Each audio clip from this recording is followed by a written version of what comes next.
जगदंब महाराजांचा सर्वांना नमस्कार। आज मी महाराष्ट्रातील जनतेला, देवी भक्तांना, माता भगिनींना भवानी मातेची जी देवीय ऊर्जा आहे, संचार, वारं किंवा अंगामध्ये देव येणे, देवी प्रसन्न होणे, अंगातील देव कसा वाढवायचा हे महाराष्ट्रातील जनतेला सांगणार आहे।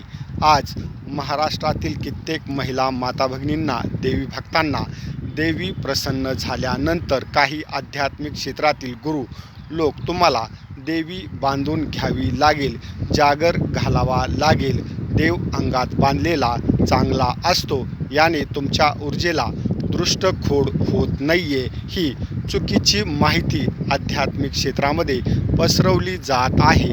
अंगामध्ये देव येत असल्यानंतर ती देवीय ऊर्जा साधना आराधना करून वाढवायची असते। त्याच्यासाठी देवी देवतांचे मंत्र उच्चारावे लागतात, नामस्मरण करावं लागतं।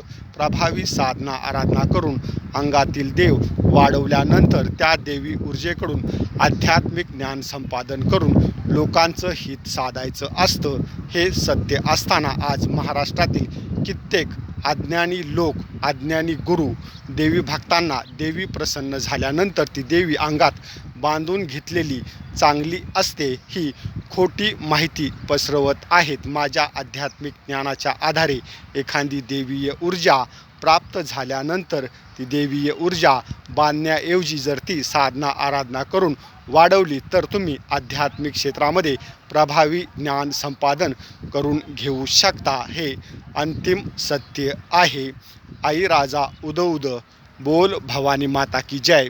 जय भवानी, जय श्रीराम।